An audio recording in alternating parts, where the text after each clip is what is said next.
வந்ததுலேருந்து கேள்வியா கேட்குறான். இவன் வந்தா என்ன செய்வான்னு கேட்குறீங்க அதானே?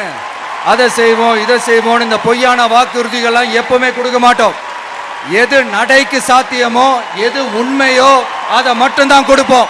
ஏழ்மை வறுமை இல்லாத தமிழகம், குடும்ப ஆதிக்கம் இல்லாத தமிழகம், ஊழல் இல்லாத தமிழகம், உண்மையான மக்களாட்சி, மனசாட்சி உள்ள மக்களாட்சி.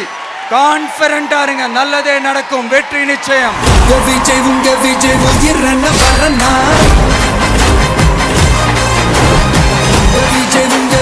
எளியவன் குரல்